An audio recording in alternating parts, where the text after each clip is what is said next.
Hello नमस्कार दोस्तों।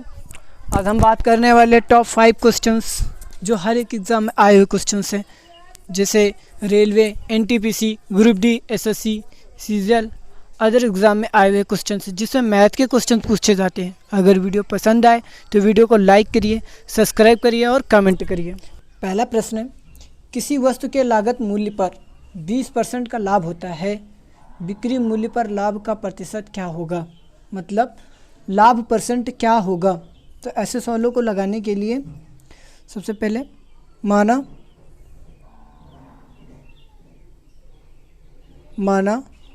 आपका सीपी जो है, माना सीपी बराबर 100 रुपये। यहाँ पर लिखिए आप सीपी 100 कितने परसेंट पे लाभ हो रहा है? 100 पे लाभ हो रहा है। कितने पे? 100 पे लाभ हो रहा है। मतलब जो आपका एसपी होगा 100 और एसपी आपका होगा 120। तो प्रॉफिट निकालने के लिए क्या होता है? प्रॉफिट निकालने के लिए होता है सीपी माइनस एसपी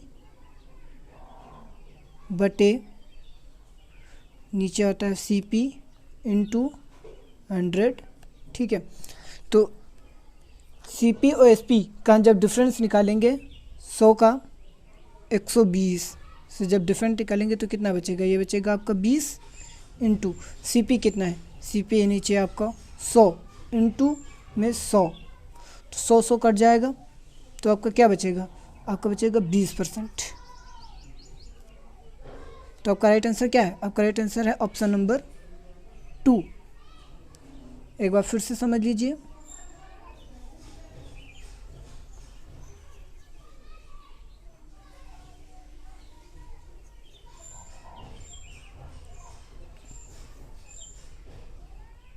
देखिए कितने पर लाभ हो रहा है? सीपी आपका कितना है? सीपी आपका 100 कितने पे लाभ हो रहा है? 100 पे लाभ हो रहा है। कितना हो रहा है? तो आपका जो एसपी है विक्रय मूल्य पर रह रहा है, तो यह हो जाता है आपका 120। हम क्या करेंगे? इन दोनों का डिफरेंस लेंगे, तो इन दोनों का डिफरेंस आएगा कितना? 20 के बाद सीपी हमेशा नीचे रहता है, क्रय मूल्य हमेशा नीचे रहता है। वो हुआ आपका क्रय मूल्य कितना है? आपका 100 है, इंटू में आपका 100, तो आप 100 काट दीजिए। तो आपका राइट आंसर क्या हुआ? तो आपका राइट आंसर हुआ 20%। ओके, नेक्स्ट क्वेश्चन है जरा, कोई धनराशि ए, बी और सी के बीच क्रमशः 5:6:9 के अनुपात में विभाजित की गई है। यदि ए को 450 रुपये मिले तो कुल धनराशि कितने रुपये? ए, बी और सी के बीच क्रमशः 5:6:9 के अनुपात में विभाजित किया गया। यदि ए को 450 रुपये मिले, मतलब जो आपका अनुपात है ए, बी, सी, अनुपात आपका ए है आपका 5:6:9। ए को 450 रुपये मिले, किसको मिली? ए को 450 रुपये मिले, मतलब ए को मिले 450 रुपये। ए इक्वल, तो एक बराबर कितना हुआ? इसको आपने काटा तो ये कितना बचेगा? 90 बचा। अच्छा, तो कुल धनराशि कितनी थी? मतलब टोटल धनराशि कितनी थी? टोटल धनराशि कितनी थी? तो टोटल धनराशि के लिए तीनों अनुपात को ऐड कर लीजिए। जैसे 6×5 = 11, 11×9 कितना हुआ? 11×9 आपका 20, तो टोटल 20 इंटू 90 इक्वल 1800 रुपये। तो आपका जो राइट आंसर है वह ऑप्शन नंबर 2। हमने क्या किया? सबसे पहले ए अनुपात बी अनुपात सी के बीच सारे रेशियो रख लिए 5:6:9। फिर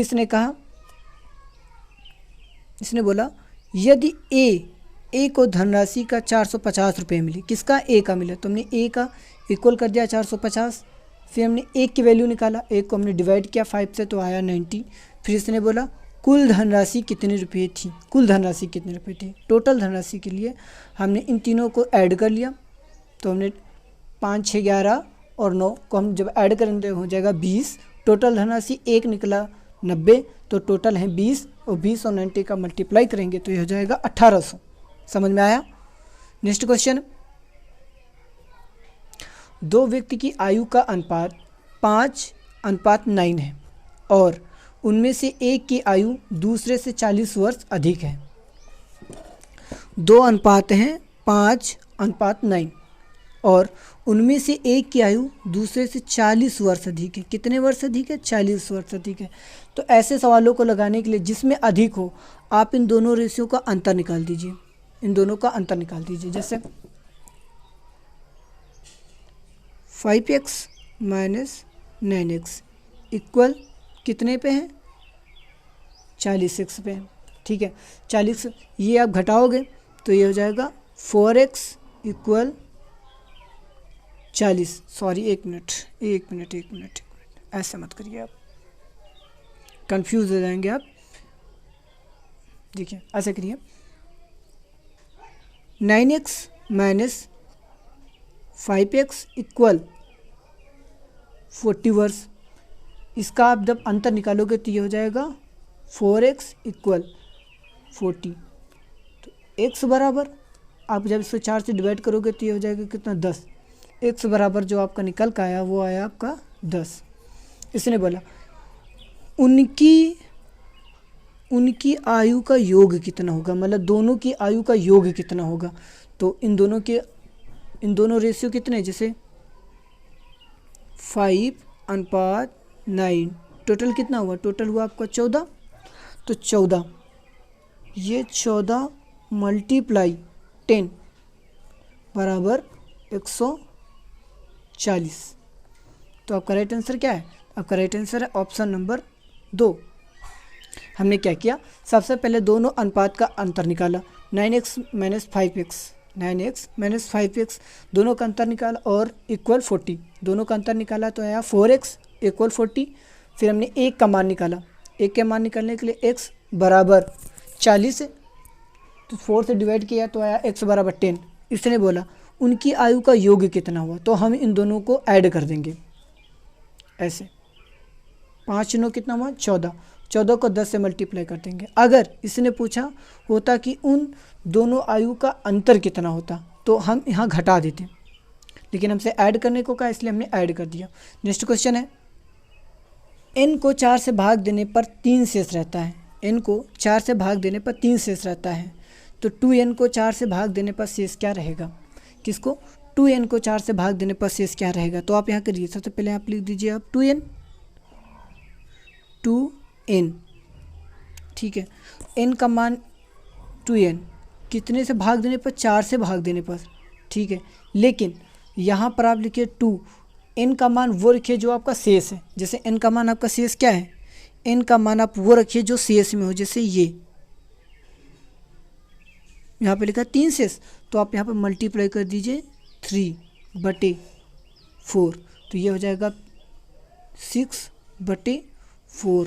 फिर आपको जब इससे काटोगे तो शेष कितना रहेगा? शेष रहेगा आपका 2। तो आपका राइट आंसर क्या है? ये। ऐसे सवालों को लगाने के लिए सबसे पहले n को 4 से भाग देने पर कितना शेष रहता है? 3 शेष रहता है। और 2n को 4 से भाग देने पर शेष क्या रहता है? हमने सबसे पहले 2n लिखा, ये हमने सबसे पहले 2n लिखा। 2n/4 किससे भाग देने पर? 4 से भाग देने पर। किससे भाग देने पर? 4 से भाग देने पर, ठीक है, इक्वल 2। और ये हमेशा n का मान वो होता है जो हमेशा शेष में रहता है। शेष में मान क्या है आपका? 3/4। तो ये वो आपका 2 3 का मल्टीप्लाई किया होगा 6/4। हमने जब इसको और काटा तो शेष कितना रहेगा? शेष आपका 2 रहेगा। शेष कितना आपका? 2 रहेगा। नेक्स्ट क्वेश्चन है ये कि गुणनफल का में इकाई का स्थान, मतलब क्या? इकाई का स्थान आपको निकालना है, इकाई का स्थान निकालना है। जैसे ये लिखा है आपका 4 9 2 3 7 मल्टीप्लाई 3 9 9 5 मल्टीप्लाई 7 3 8 मल्टीप्लाई 8 3 मल्टीप्लाई 9।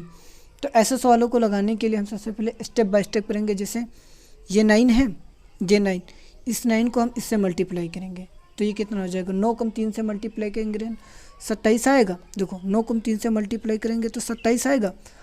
इकाई का अंक ले लेना है, जैसे हम ये कितना है, इकाई का हमने अंक ले लिया 7, फिर इस 7 को हम लेंगे, फिर 7 को हम 8 से मल्टीप्लाई करेंगे, तो 7 8 का जब मल्टीप्लाई करेंगे तो कितना आएगा, 56 आएगा, 56 आएगा।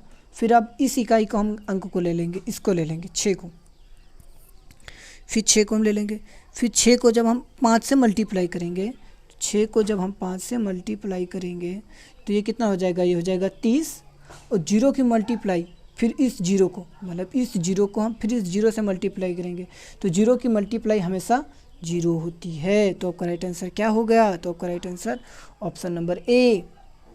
समझ में आया, एक बार और समझ लीजिए। देखिए यहाँ पे कितना है, यहाँ पर आपका 9।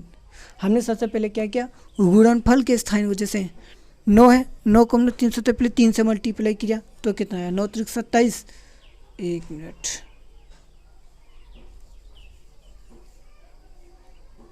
देखो 9 से हमने 3 से मल्टीप्लाई किया है, कितना 27 आया। अब इस 7 को हम इससे मल्टीप्लाई करेंगे, 7 को 8 से मल्टीप्लाई करेंगे तो ये कितना, 8 से 56, 6 आया। अब इस 6 को हम 5 से मल्टीप्लाई करेंगे, तो 6 को जब 5 से मल्टीप्लाई करेंगे तो ये हो जाएगा कितना, 6 5 30, 0, और फिर इस 0 को हम इसके साथ में मल्टीप्लाई करेंगे, तो 0 की मल्टीप्लाई किसी भी संख्या से की जाती है तो हमेशा मान क्या होता है, आपका 0 होता है। तो राइट आंसर क्या हुआ, ऑप्शन नंबर